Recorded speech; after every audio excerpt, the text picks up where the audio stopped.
Lee Lawrence, thank you so much for agreeing to do this interview with the Brixton blog. And thank you for writing what I think many people will agree is a very important book, The Louder I Will Sing. The book, I mean, actually the book is about a number of different things, isn't it? But it is in large part the story of your attempt to understand and then seek justice for an incident that many people here in Brixton will remember, one that took place back in 1985 when you were just 11 years old. Do you want to take us back to that time? What was Brixton like at the time, and then what happened that fateful morning in September? So,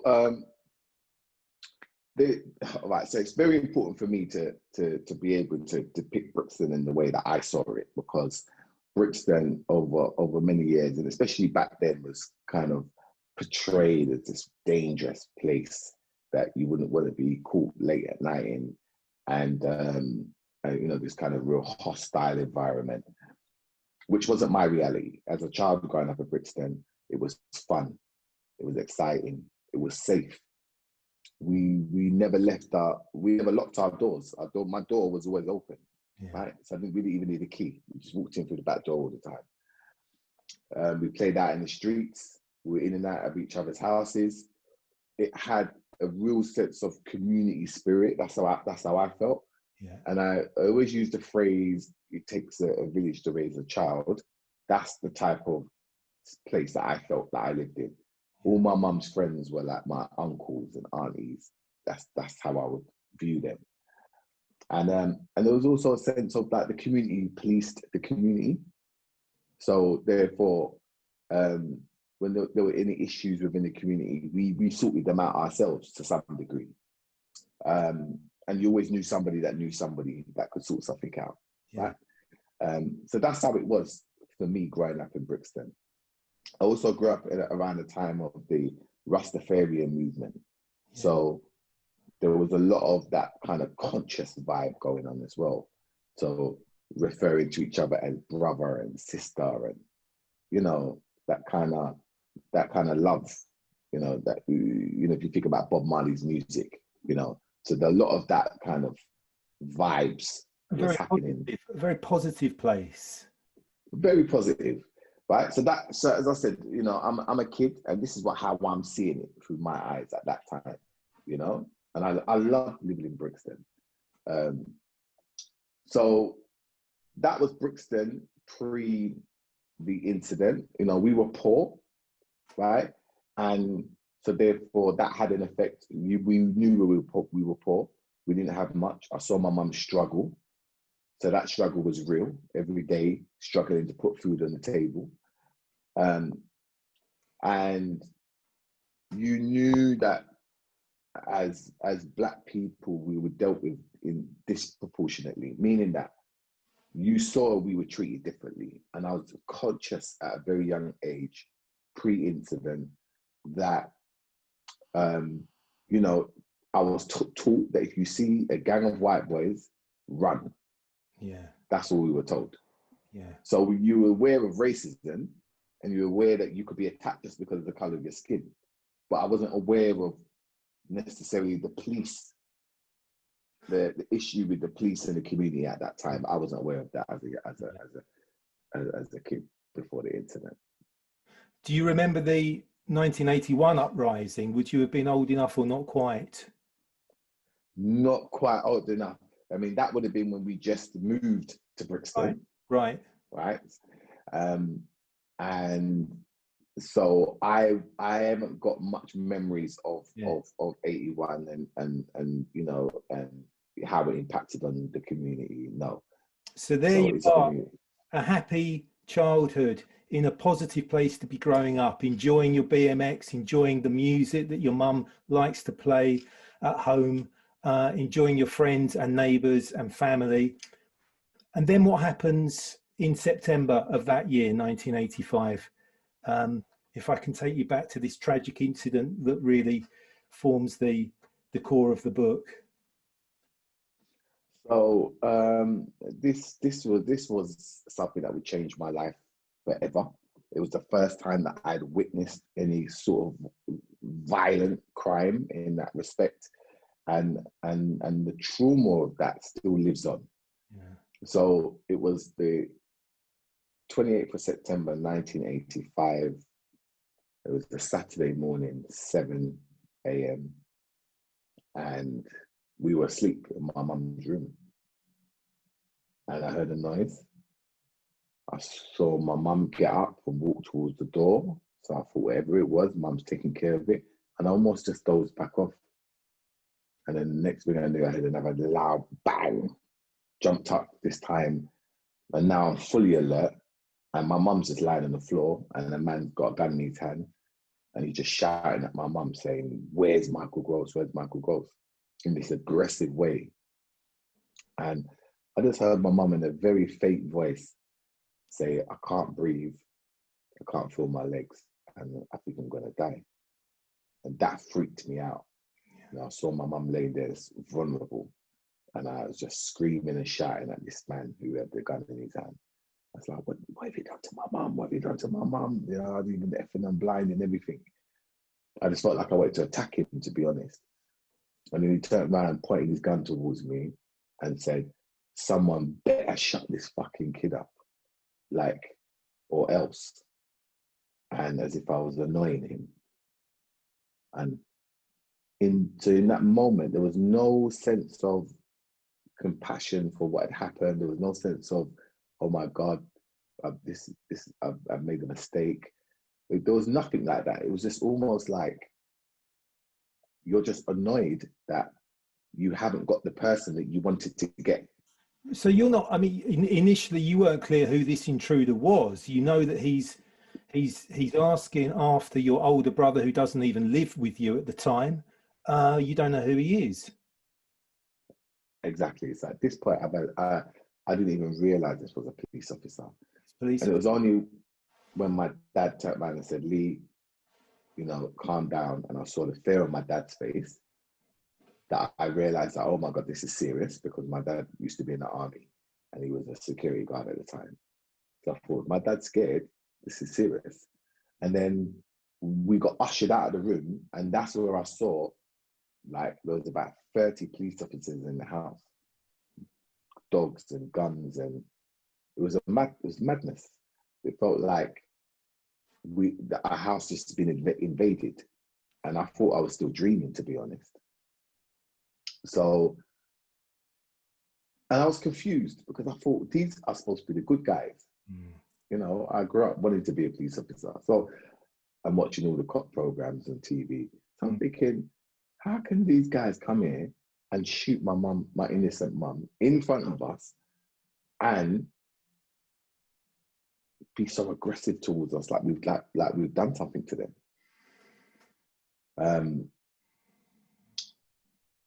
After that, my mum was she was in the bedroom for a little while. I tried to get back into the room, and I got past the police officer, and I said, you know, what's happened to my mum? Because I'm still kind of, in some senses, I've realized that she must have been shot, but in other senses, I'm still confused about, you know, did she get shot? Did she get shot? What happened? So I said, what happened to her? And they said, "Oh, she just got grazed." And I said, if she's got grazed, how come she's bleeding so much? And I could see the blood pouring. And then he quickly rushed me out of the room at that point. You know, ambulance came after a while. My mum went into the ambulance, and we were left in the house as the children. So I was 11. My sister Lisa was 8. My sister Sharon, 13. My sister Juliet, 24 and 6 months pregnant. And there was 2 other children in the house that my mum was babysitting, a 2-year-old and a 7-year-old. So now we were left on our own, because my mum's gone to the hospital, my dad's gone, and they allowed the press to come in and take pictures of us. So they lined us up on the sofa, all crying, and took pictures of us. So it was just mayhem, and it's a combination of shock, trauma, um, fear, um, anger, confusion. All these different emotions were coming all at the same time, or at different periods of time. So while I was there,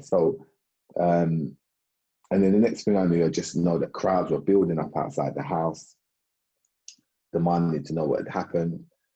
We was only getting updates on the news, and they reported that my mum had died. So I tried to commit suicide at the time, and one of the female policewomen, um, police officers, took the knife away from me, but that So you rumor took spread. the knife from the kitchen to try and hurt yourself, and the liaison Yeah. officer stepped in. Thankfully, the reports were wrong. Your mother was alive. She had been paralysed though by the shooting, but word spread that she might have been fatally injured, and the crowd started to gather, of course, outside Brixton Police Station. That's correct. And they weren't getting any answers, and it's a classic kind of situation, and that built up, tensions built up, frustration, anger, and on top of it, the police officers were,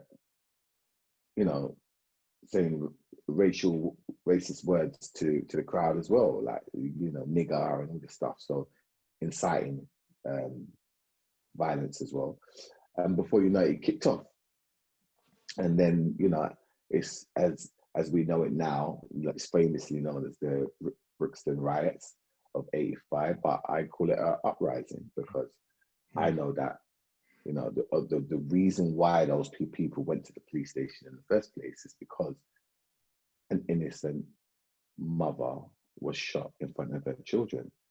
And that was very significant for the family. That felt like an important act of solidarity from the community. That meant a lot to you.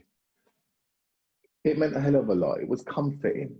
Yeah. Now, of course, I don't condone the violence and and the looting, but in a sense of, I know why those people came together in the first place, because it was almost like only we understood within that community what happened and what happens. The outside of that, people might think, really? Could the police really go into a house and shoot an innocent woman? But for us, we know, and I suppose this is 4 years before that, we had the '81 uprising. So now it's like, okay, it's getting worse. They're coming into our homes and shooting our women in front of our children. Like, where'd you draw the line? One of the many brilliant things about the book for me is the fact that you do explain the context in which a tragedy like that could take place. You talk in detail about incidents of institutional racism and police brutality going right back. You quote the Enoch Powell speech, famously called the Rivers of Blood speech, and then Thatcher using the word swamped in a speech about immigration. You talk about the Scarman report following the '81 uprising. And so it reads as a brilliant social history. I mean, I would recommend this book on so many levels, but back to your story in the immediate aftermath of this terrible incident. I mean, for a long time, you became, I think perhaps you and one of your sisters became the primary carers for your mum. Is that right? That's right. I remember going to the hospital a few days after the incident, and the doctor announcing that my mum is paralyzed from the chest down, essentially, and she would never walk again. And those words were devastating to hear, and to see her face as well when that was explained. And in that moment, I made a commitment to my mum, in my head, that I was going to now care for my mum. So I said to myself, I can't rely on my mum in the way that I did before. Now I've got to be there for her. Yeah. So myself and my younger sister Lisa, You know, we became the main carers for my mum for the 26 years that she survived, confined to a wheelchair and eventually bedridden. Now, And that, sorry, go ahead, Lee. I'm sorry to interrupt. so I was only going to add that, you know, that was tough because it robbed us of our childhood. Yeah. You know, my schooling was interrupted, my social life was interrupted, you know, and we didn't get any therapy. We didn't get, you know, there was no kind of aftercare. It was just, you just got to get on with it and find a way to survive through this madness. Yeah. And it was really only after your mum died in 2011 that you had the opportunity to seek some sort of justice or seek the opportunity to set the record straight, because there was a coroner's report which said that she had died as a result of the injuries sustained back in 1985 when she was shot by that inspector from the Metropolitan Police. And that allowed you to demand an inquest. Tell me about the findings of that inquest, which you finally managed to bring about. There was multiple serious failings, 8 different accounts, to be precise, and you know, it concluded that the police should have never been in my home that day. Now, the internal investigation report that was done immediately after was concluded in 1986. You know, that senior officer who was well respected already concluded that this should never have happened, and there was loads of mistakes made, which contributed that to was my a mum being secret shot. report that wasn't available to you or anyone else outside of the Met at the time, right? That's correct. Yeah. Right, and that never formed part of the criminal trial. Right. You know, none of that was unveiled. You know, the officer who shot my mum had been drinking the night before he went on the raid, and he was the raid leader. And you're gonna put him in charge and put a gun in somebody's hand who's been out the night before drinking. You know, amongst many other, you know, incidents. And when you look at how they spoke about us, when you look at what they were planning, to think that we're in our home sleeping as a family, and you got a group of people in Brixton police station planning to mount this raid as if they're going in for a bunch of terrorists, right? So to read that, it was almost like, now I can see why my mum got shot. It was inevitable. Someone was going to get shot that day. And for people who haven't yet read your book, I think it's important to say that you share a number of other shocking examples of institutional racism that you've witnessed or experienced, and it's a very powerful testimony. You must be immensely proud to have got this book written, to get the story out there, and indeed now you are the winner of the Costa Prize, a prestigious book prize in the non-fiction category. You must feel immensely proud of your achievements. Yeah, there was a sense of pride. One, because, you know, of how much this book means to me. You know, first of all, it's a dedication and to my mum, and to honor her and her legacy. It's to recognize what we went through as a family, and the impact of that. And it's also, I'm aware that our story is one of many, right? Not there's so many people who haven't been fortunate enough to have their voice heard. So it's to be able to show an example of, you know, one of many stories, yeah, but from a personal perspective, because for years we were just reported on, you know, and my mum was just known as this woman who was shot by the police. So now we've got to tell our story. We've got to get the truth out there in terms of what really happened.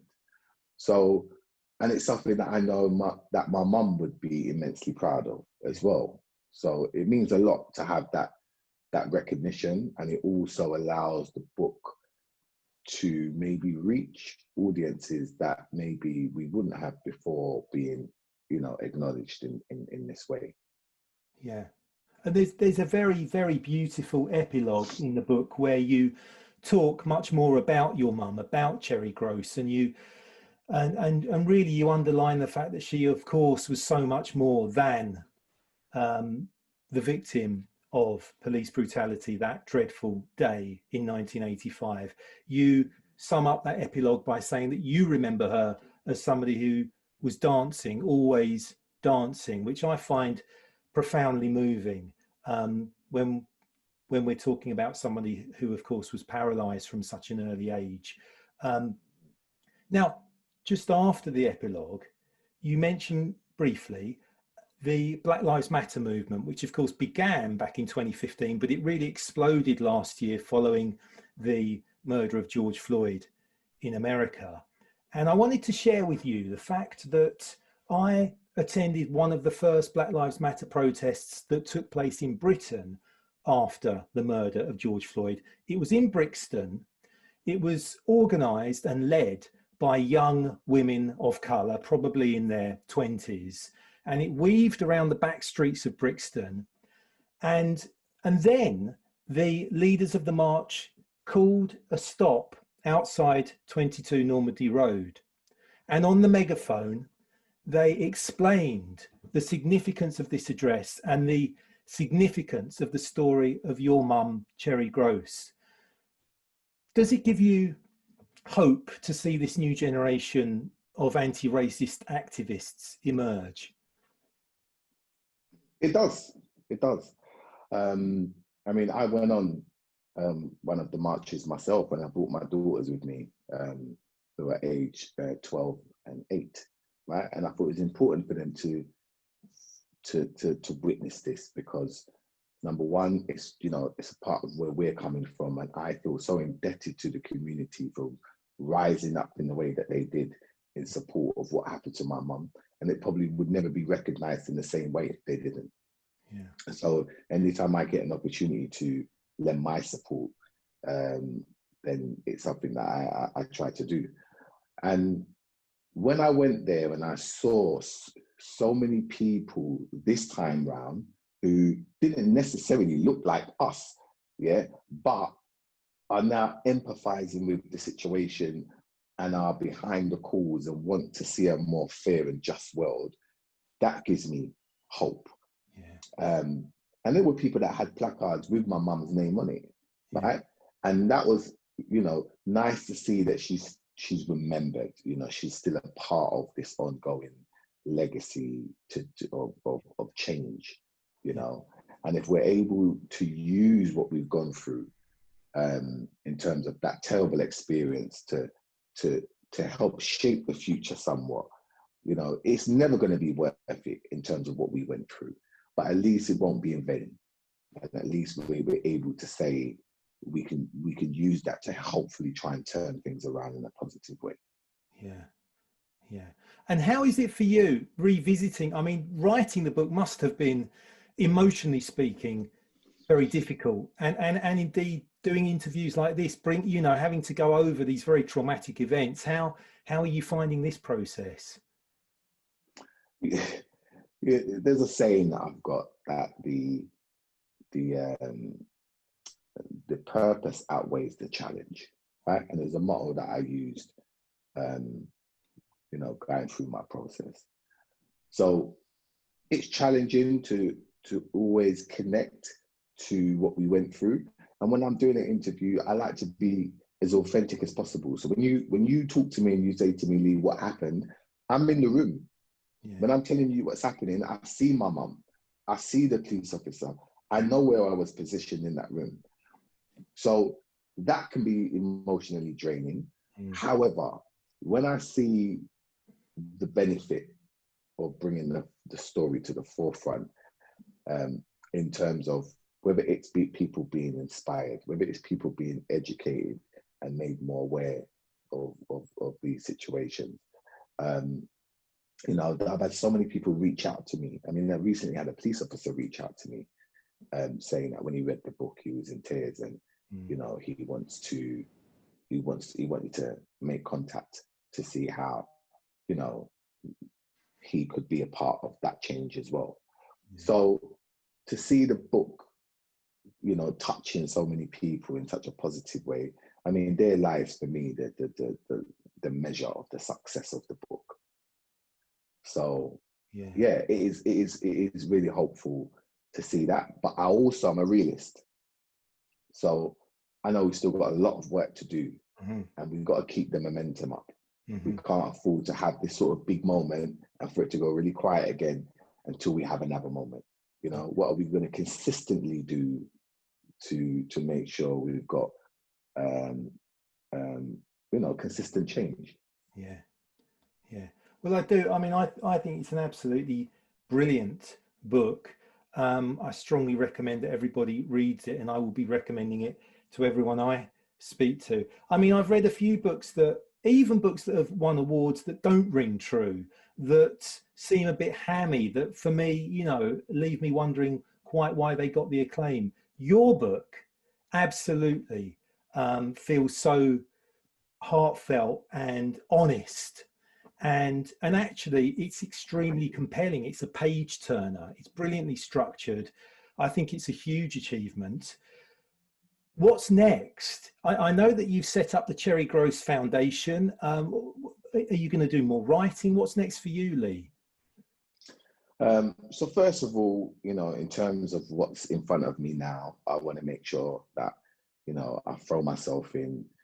So for instance, with the book, I want to make sure that I do everything I can to make sure that the book, you know, spreads as far and wide as possible in terms of that message and the mission that I'm on, you know, to have this be a part of the change that we need to see going forward. So that's one thing. The other thing is that as a result of what we went through, there was restorative justice, and there was restorative justice outcomes and fulfilling those outcomes. So one is to have the permanent memorial erected in Windrush Square in my mum's name in honor of her and the community. So we should hopefully have that erected in April the 24th to coincide with the 10 years since my mum's passed. Right.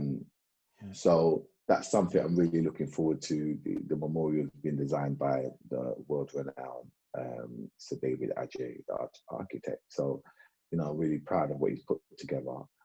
And that will also form part of a education program and also training for police officers. So the new recruits, what we're looking at doing is the new recruits that come into Lambeth will be educated on the history of this community and why this community is so sensitive when it comes to policing. Fantastic. Well, it's been an absolute pleasure speaking with you. Thanks again for sharing your story in this brilliant book. And thanks for your time. Thanks very much, Lee. Thank you.